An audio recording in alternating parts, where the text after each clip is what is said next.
नमस्कार मित्रांनो, शेतकरी बांधवांसाठी अतिशय महत्त्वाची बातमी आहे। मित्रांनो, पीएम किसान योजनेचा 19वा हप्ता आता लवकरच जमा होणार आहे। म्हणजेच पंतप्रधान किसान सन्मान निधी योजनेचा 19वा हप्ता 24 फेब्रुवारी रोजी खात्यात जमा केला जाणार आहे।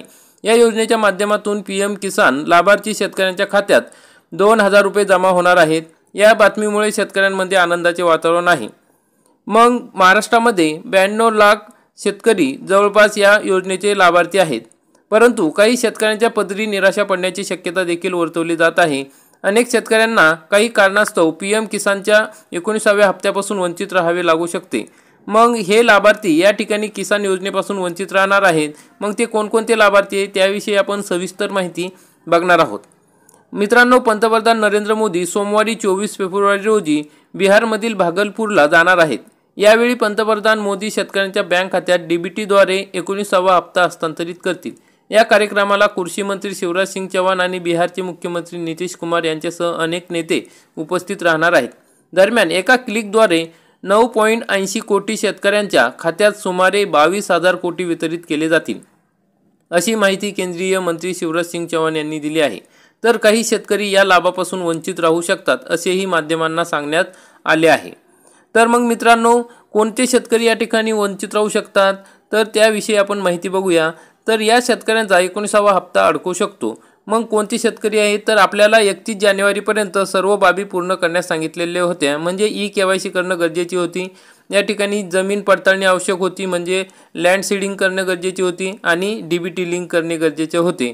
या 3 बाबी जर नसतील तर आपण यापासून वंचित राहू शकतो।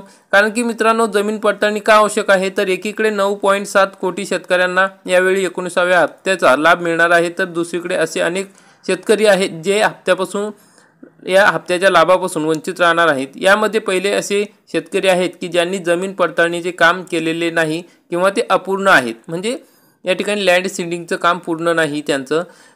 ई-केवायसी दुसरे म्हणजे या शेतकऱ्यांनी ई-केवायसी केली नाही, ज्यांना पीएम किसान योजनेचा हप्त्यापासून वंचित ठेवले जाईल। मग हप्त्याचा लाभ घेण्यासाठी ई-केवायसी करणे अनिवार्य आहे, असे विभागाकडून सुरुवातीपासूनच सांगितले जात होते। तुम्ही हे काम तुमच्या जवळच्या CSC सेंटर केंद्रावर किंवा योजनेच्या अधिकृत वेबसाईट pmkisan.gov.in वरून करू शकता। परंतु जर तुम्ही हे काम केले नसेल तर तुम्हाला हप्त्याच्या फायद्यापासून वंचित ठेवले जाईल। नंतर आहे बँक खात्याला आधार लिंक बंधनकारक आहे। ज्या शेतकऱ्यांचे आधार लिंकिंगचे काम पूर्ण केलेले नाही त्यांचे हप्ते अडकतील।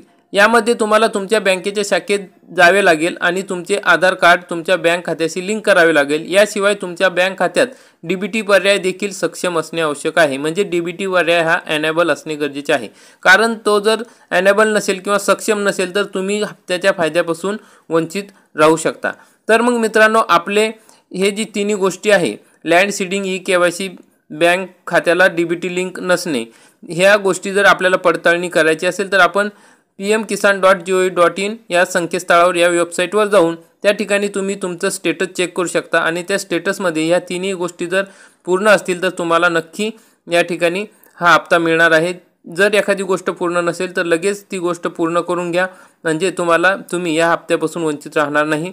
तर मित्रांनो, अशा प्रकारची महत्त्वाची अपडेट होती। आपल्या मित्रांपर्यंत नक्की शेअर करा। व्हिडिओ आवडला असेल तर व्हिडिओला लाईक करा, चॅनलला सबस्क्राईब करा। धन्यवाद।